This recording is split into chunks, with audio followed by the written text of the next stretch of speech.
Double bind. Double bind. Double bind. Double bind. Double bind. You're supposed to. Wow.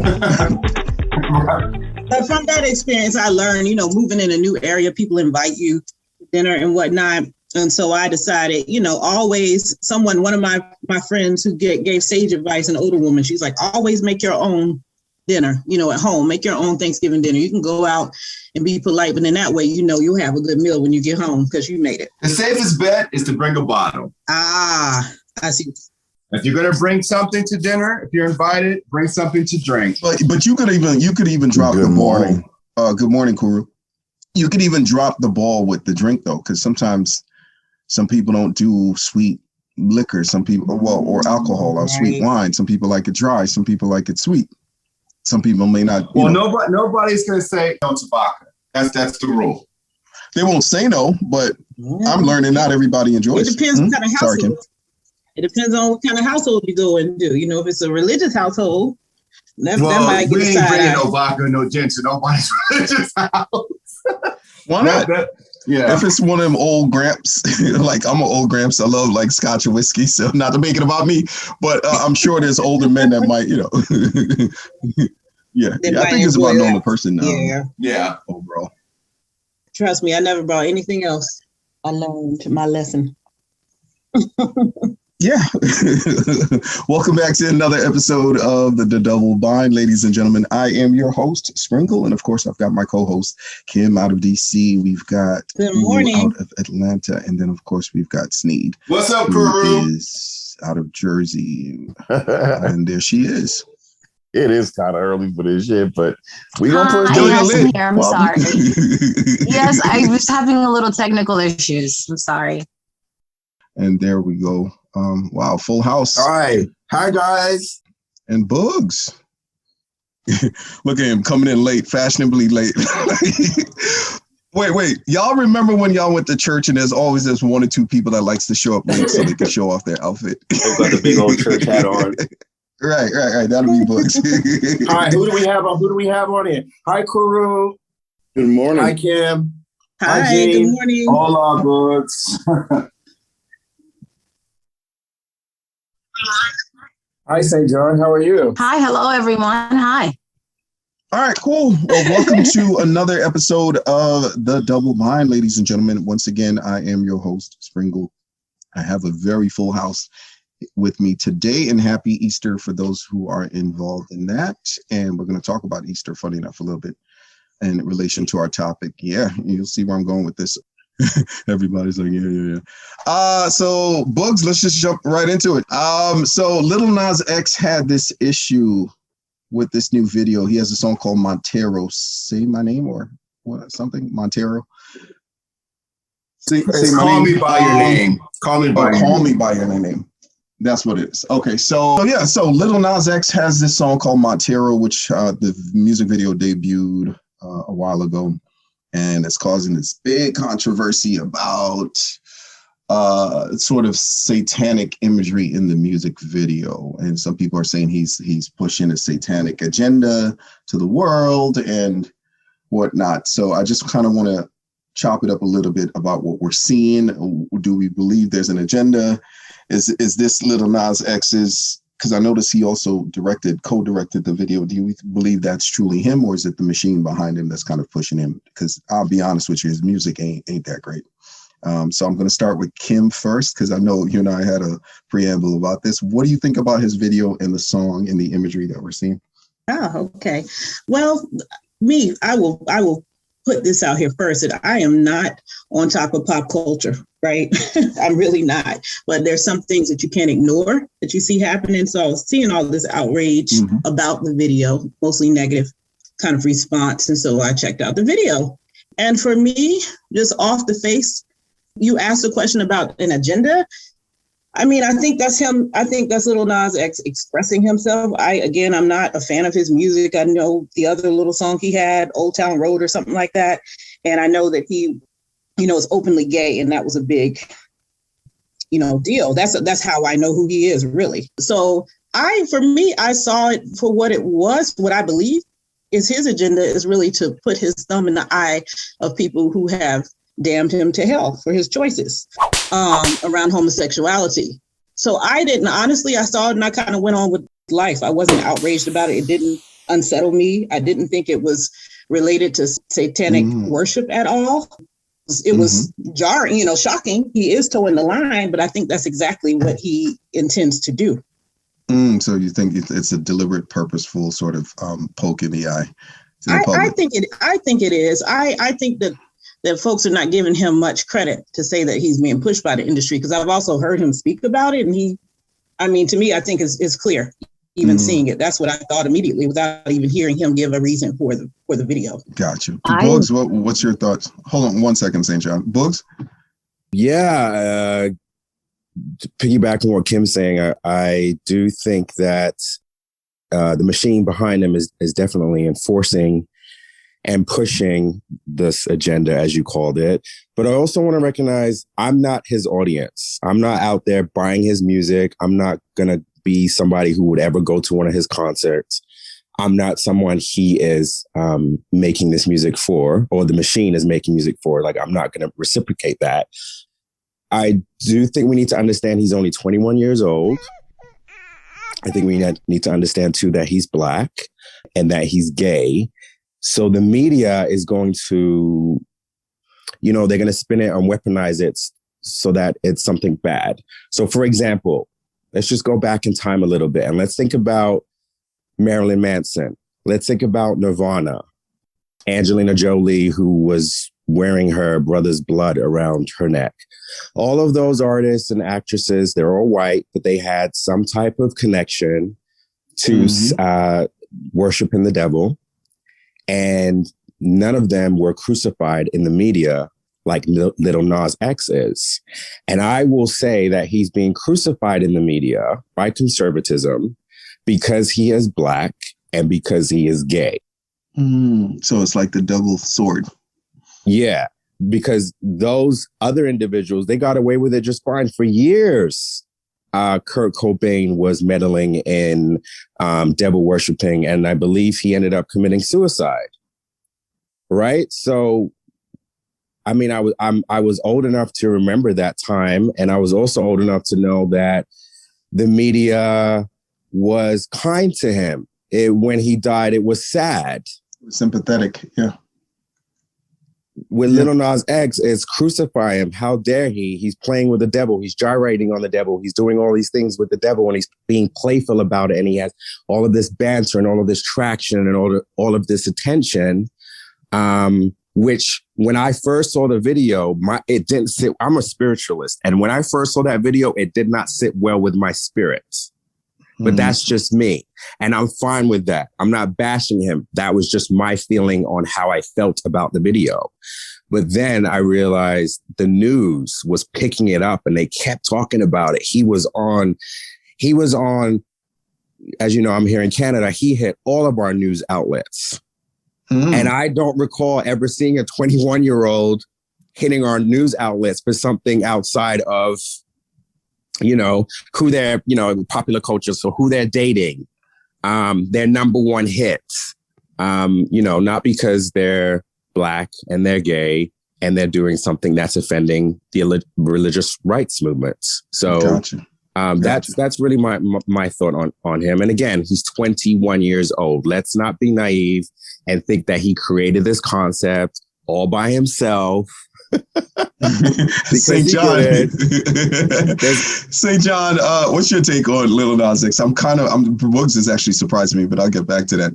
What's your take on it? I kind of was agreeing a little bit with Kimberly. When I first saw the video, though, I got like Greek mythology and some sort of play on a lot of historical stuff, but maybe that's just what I saw because I'm into that kind of thing. But it doesn't surprise me per se, because I feel like his whole image is to buck the system, and the word Satan means to obstruct, right? To go against. And so I think he's trying to go against what we think is normal. And even him himself said that, I'm going to be the devil that you made me feel like all my life. Like, so he's had this battle in him growing up. Of course, what he sees himself as, this double consciousness, and what the image that he's giving to people around him. And now he's finally getting to be himself. But I think he also wants to say kind of F you in a way to those people making him feel that way. And so I actually like the video a lot. Wait. Is it the stylist in you? Because I know you're right. I love all the imagery. I love the video. But I guess I would get why people would be outraged, or some people would be outraged. But this is entertainment, so I don't understand why we would be in this day and age so outraged by some of the things that these artists do. But in terms of what Bug said, I agree. Like Marilyn Manson, I listened to him growing up. I don't see, even though there was a little outraged in terms of the public about his image, it wasn't to the extent of Lil Nas X, and you don't see people going, or companies like Nike going to sue him to stop releasing certain merchandise or certain things that kind of go to his image. So I think there was a little racial element to it. Yes, for sure. Mm-hmm. But I like it. And I like it. Snead, what do you think? What's your take? All right. Well, I have other issues outside of this video with Lil Nas X, but that's a whole nother talk show. What I will say is I found it very interesting that was the agenda that they pushed in the media. The whole pole dancing on Satan and all that, the devil imagery, which was, let's keep in mind, was at the end of the video. Like there was a whole lot more things going on, which I actually like, because I'm St. John's, I'm with you. I did pick up like the different timelines, the Victorian era. And then there was like the Greek kind of like gladiator scene, and which I thought was really dope. I have to say, I was very impressed with the visuals in the beginning. Like that last portion when he rides the pole all the way down to hell and starts grinding and giving Satan lap dances and shit. That did kind of like vex my spirit just a little bit, because I'm like, this is some white people shit. What are you doing? And it looked a little cheap. So I kind of like based my opinion solely. When you say cheap, you mean it felt forced in terms of? No, it felt cheap. It looked cheap to me. Like the whole just looked cheap to me. It looked like, well, I guess it was meant to be stripperish. So I don't know. It just looked cheap to me. So I kind of like based my opinion just on those clips that the media has been pushing, because they don't push anything else. They're solely focusing on the whole pole dancing thing, not, the message that he, the spoken message that he does in the beginning of the video, which I appreciated because that kind of changed my whole perspective on this particular video. Don't care for the song. I don't care for his music. It's like, Boogs said, it's not for me. I don't know who it's for, because I can't imagine any of my nieces or nephews or cousins or anything younger listening to it. But, hey, whatever.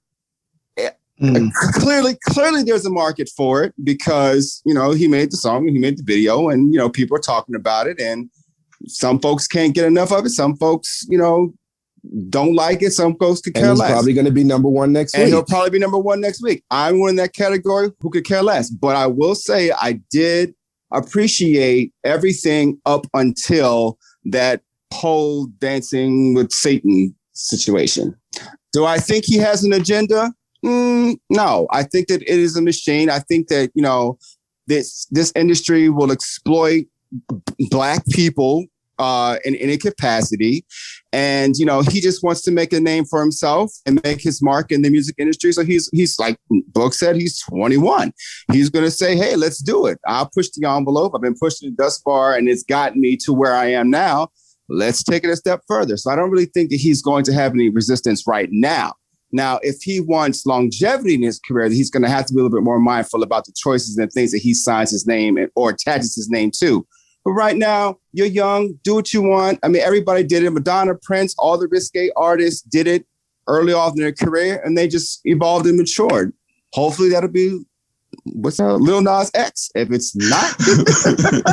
Khuru, I'm sorry, Kim. Khuru, I know you're very vocal privately about certain aspects of how we're marketed and artists. What do you think about him? And specifically in terms of this type of imagery coming from someone so young and an artist so young, do you think, because you and I have talked about this, and I've said to you privately that I do not believe this is Lil Nas X. And I understand there's the artist and then there's the person. I prefer when the artist and the person are one and the same versus the machine kind of shifting who and what we see versus who that person is in private or deeply down. Do you think that this is something that is truly him, like he's actually agreeing because he wants to, or is it because, again, the machine, the agenda, or the money makers behind are pushing him to do so? So let's keep it 100. Whoever his marketing person is, kudos. You deserve every nickel that you got. You did exactly what you're supposed to do. Dancing on his 14th minute of fame, you guys are doing exactly what you're supposed to do. Get that little last shot in. Now, what you just said, is this him? No. He's just a young little gay kid from Atlanta, and he had a huge hit. And when you have a huge hit like that and you had a huge flame, they're going to do whatever they can to hold on to that. And sometimes anything that goes viral keeps you in the names of people, and people are going to watch your video just to talk about it. So he'll get a lot of likes, he'll get a lot of bad press, he'll get a lot of views just because. Now, do I think he really is into pole dancing and grinding up on the devil? No, not in the slightest bit. But there are people in the industry who've been in the industry a long time that he's listening to. And they're like, listen, you want to keep this star going for as long as it possibly can? We might have to do this. He's a young little 21-year-old, and he likes to troll as well. He gets to snap back. And I think for all of his life being a closeted gay man, it gives him the opportunity to clap back, unlike a lot of people weren't able to clap back. So there's a part of him that likes it. I will say this too, the fake outrage. The other day there was a commercial about some dating website where some white bitch was right there with the devil, the whole commercial. I don't know if y'all remember that. Yeah, that's true. That's true. And no one said nothing. I'm like, oh, okay, we're cool with this. Oh, okay. But like everybody else has said on this phone call, on the Zoom. But as soon as a young black man does anything even remotely close, he's the Antichrist. Even though we literally just had the Antichrist for 4 years in office. But we ain't gonna talk about that. But y'all coming after, hold up. We listen, black people. You know they're taking away our voting rights in Georgia. Y'all worrying about little mud-ass Nas X? Look. Give me something else to talk about, please. We're gonna have to send you to the Trinity Embassy. I mean, honestly, no, truly. You look at it like, oh, okay, next. So on a bigger scale, before you continue, so since we're kind of, again, and I said I wanted to kind of go off topic, not directly off topic, but related to this topic of Satanism and whatnot. How is it when it comes to sort of darker imagery or things that are associated like with horns? We automatically think the devil. I know the answer to that in the sense of that's how we were raised through biblical teachings. But after doing some research, I found out that the devil wasn't fully conceptualized until the New Testament. The Old Testament didn't really have a full, I guess, descriptive of the devil, of who he is and who he was. Because the Jews wrote that book. Well, so they said it was based in Zoroastrianism. So that is a religion that precedes a lot of the contemporary religions we're familiar with. It's primarily Iran and northern India. Yeah, so those things kind of help to indicate the devil that we think of now. But prior to that, they didn't really. And Christianity, I think, is the only major religion that has like a hell and a devil. I don't think any other of the major religions have that kind of concept. So it's more about balance, right? So why is it we anything black related, or if it's black and we do kind of lean toward that, it's bad. Like we look at, for example, Haiti and or even just voodoo or voodoo in Benin on the African continent. We kind of think, it's negative, but then as St. John had said, you have Marilyn Manson and these other artists and what's her name? Angelina Jolie, like walking around with the blood of her brother, and no one vilifies them. Again, I never understand how people and let me slow it down. How a Black artist would even want to step in that category, knowing fully well how we're seen and how we're treated. But again, he's only 21, right? And I'm sure the powers that be behind him are extremely Caucasian. But whenever they talk about the Bible, look, it was written back in a time where they didn't have air conditioning and they were in the desert. Who knows what they was going through their mind? So this is Easter weekend. How many of us here are familiar where Easter is based in? So the ironic oxymoron of our holidays here in the West. Are most of you familiar with where that's based? Ishtar, yes. Yes, the fertility goddess. Yeah. Yes. Oh, you want? Yes. I'm sorry. Yes, I am familiar. That's kind of the reason I don't celebrate Easter and a lot of these quote unquote, I would say Christian holidays, because a lot of them do have pagan roots. Yeah. Roots in terms of converting and the creation of Christianity and creating it to become the religion that it is now. There was a lot of mixing of things. And so to get converts, some pagan holidays were then converted to religious holidays, because it's hard to tell people who are so accustomed to celebrations and all these customs that now you can't do that. So now if you want them to convert and to be easily converted, we're going to just replace those pagan holidays with religious holidays or of the religion. And so I kind of don't really participate per se, but yeah. How many of us still kind of continue participating in the holidays that our families have been doing for years and years? How many of us have moved on?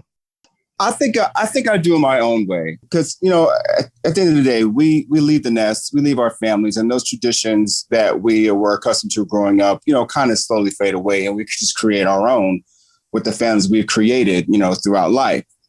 I don't know if I don't go to church per se. I haven't stepped inside of a church in probably 2 decades, but I do like to either go to a family meal or, just do a little reflective things and thank the Lord for all the wonderful things that he's given me, even though you should be doing that on a daily basis anyway. I'm laughing, right? But, it's just like, I'm laughing, right? Your ass is going over there for a free plate. I wasn't going to say that, but since you said it, I'm just going to co-sign. Yes, I'm here for the food only. But anyway, you just kind of reflect just a little bit more deeper on certain holidays, and Easter would be one of them. Just, Kim, what about you? Not so much, again, just a reflection, but how you do kind of develop your own traditions. Easter Sunday, church is really what predominated my childhood growing up.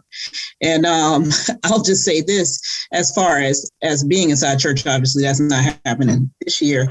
I don't regularly attend church anymore like that. And when I was, and part of my adulthood, it was so commercial and so off-putting, especially with these mega churches. There were literally lines outside of church.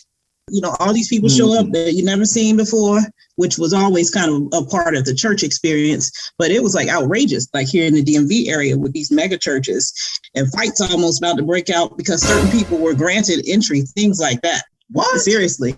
I think about some of the more less, we'll say that again? You said fights in the church? Yeah, like outside. Yes, I had an experience. I think that was the last time I lined up for church on Easter Sunday, because it was so off-putting. There are people that, obviously have position in the church, and they were letting their friends in. Seriously, this was going down. But aside from that, I think more or less the things that are not religious, I picked up an Easter lily yesterday. So I think that's something that's part of a newer tradition. The traditional wise. And of course, maybe a meal here and there, because people always make family invite you for a plate and engaging that way. But the church part, not so much. No. Boogs, when was the last time you've been to church? Oh my gosh. The last time I went to church was probably a wedding. I went to my cousin's wedding in 2017. But the last time I actually went to church for worship, I was 19, and the pastor was bashing homosexuality, and I walked out. And I haven't been back into one to sit and worship since, because it was very uncomfortable to my spirit, and I was still trying to understand who I was, and that just wasn't helping me. He also was bashing adultery as well. And come to find out, he had like 5 kids by 5 different women. But anyway, that's a whole other story. Of it all. Ain't nothing new. if there were, so I know there are openly gay churches or churches that make an effort to embrace the LGBTQ community. Would you consider going to or attending a church like that or no? On a regular basis? No. But would I go just to, see what's going on, what's changed? Is the message of love there? Is it prevalent? Yeah, I'd probably go just for the experience, but I couldn't see myself incorporating church into my life every Sunday morning. As you were just saying, we create our own traditions once we flee the nest. And church every Sunday is not a tradition for me. I will say, going back to Easter, something that I've taken from my childhood. Every Good Friday, my mom would make fish, and she would, make sure that no one in the household is eating any kind of meat. And that does play in my mind on a Good Friday. I mean, sometimes I will still eat chicken and I will still eat beef, but it's in my mind that it's ingrained in me that as a child, you're not supposed to eat meat on Good Friday because that's the day Jesus was sacrificed. So you're not supposed to do that. So that's something that does stay in my mind, even if I do it or not. That is something that's still there. And then obviously, like Jamaicans, we love bun and cheese. So I still find myself going to buy that sometimes and having cheese, and it's a little nostalgic for me. So those are some of the traditions that still stick with me. Yeah. That's kind of cool. I think I'd mentioned in a previous episode to you guys, like in Grenada, we do like around Halloween. That's probably the only sort of religious or spiritual practice from childhood that I still continue, which is the lighting of candles in remembrance of those who have passed. And I do that every Halloween. I'm translating for Americans, but technically All Souls and All Saints night. So, but as Kim was saying, funny enough, the changes, I remember being in Grenada a few years ago around the same time as candle lighting. That's what we call it. And I remember going up to the cemetery and I was blown away because on the side of the road, there were trucks and barbecue stands and they were blasting music. St. John, you know what I'm talking about, up in High Street. I was blown away. On the side of McDowell College, they had nothing but fried chicken. Like my mouth is open. Yeah. I'm serious. It's not like when we were younger and where it was actually more spiritual and people kind of more somber. It was just like a big lime, as we say, a big hangout. And I was disgusted. Everything becomes commercial. Yeah, I was kind of disgusted. And when it comes to holidays in this country as well, I just feel like so much of it is revolving around commercialization. The only 2 entities I believe that benefit from holidays in this country in the US are kids. That they push, products to and force parents to buy. And then, of course, the companies that benefit from the products being bought. Yeah, I agree. Yeah, it's kind of sad. But yeah, that was just a brief conversation. Tongue-tied. Brief conversation, ladies and gentlemen, on Lil Nas X. Did you ask Khuru about what he does about video? church? Oh no, Khuru don't do church. You don't? So wait a minute. So church, that's that building with the lowercase t on it, right? No, goodbye. That's that place where the guys in the robes diddle the little smoke swingers, the little altar boys. That's a Catholic church, and I don't think that's a Catholic church. But Catholic church was so boring. I'm sorry, some people might hate me for that. I hated it. I was there for Communion Sunday only, so I could get the wine and the bread. Of course. Right? Yeah, the real wine, not grape juice like they did in like in the Baptist church. They gave you wine in Catholic church. So I was there for Communion Sunday. I do miss after service, food service, craft services. That was the best part of church for me. Yeah. You know what? Let me confess to the universe. So my mother used to send me to church, which is Anglican, aka Episcopalian for Americans. I would get bored. So around 13, what I started doing, I would walk with like a backpack and I would switch my clothes in the church bathroom and leave and go hang out on the street. And then one day I went home, my mother sitting at the kitchen table and she's like, "So how was church?" And I was like, "It was good." And she's like, "Oh, really? Okay. So why is it Auntie Ruby said she saw you on Flatbush Avenue when you should have been at church?" No. And my mouth dropped. Oh my God. Well, go upstairs, get that belt, But then after about like 14, she was like, all right, forget it. No, I'm not going to force you to go to church. So that was the last time I kind of was forced to go to church. My last church might have been about 7 years ago. I actually found a Baptist church, and it was predominantly West Indian. So that's what I liked about it. It felt very much like I was home in Grenada. And that's what made it appealing, because they were there for worship. I've been to other churches where there's a big church in East New York. I'm not going to mention it. It felt like a club, because everybody was decked out, like Kim was saying, like, you know, who's online, whose name is on the list. You know, post-church people, you could tell they kind of like exchanging numbers, almost like the way you want to hook up with somebody post-club. It was just, that did not feel good. Yeah. That did not feel good. I felt like they weren't there for worship. So, yeah. And that was that. But I did want to wrap up with this point. So I personally I thought I would have been more offended by Lil Nas X's video, based on the clips that I was saw with him lap dancing on the devil. And of course, with my upbringing, I'm thinking, oh, the devil, that's kind of bad. But then when I watched it, I agree with you, St. John. It really was not as bad as I thought. You know, and some of the things I got, I kind of got that the first part here, that's him giving into temptation with the sort of snake person, and that he became like a fallen angel. Eventually, he kind of takes control of his life, and by, of course, snapping the devil's neck and taking his horns from him. So that's kind of what I got from the video. So I wasn't. You mentioned that you were shocked at my view. Can I ask why? I thought that you would be, you kind of skew younger for me in my head. And so I always feel like you would be,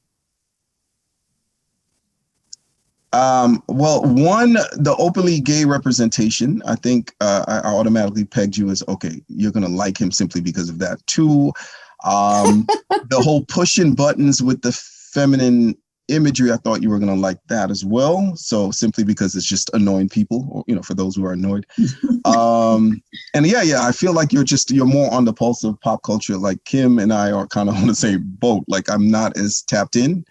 I mean, I can get why you're saying that, but always keep in mind, just because I'm on the pulse with pop culture does not mean I agree with it. Gotcha.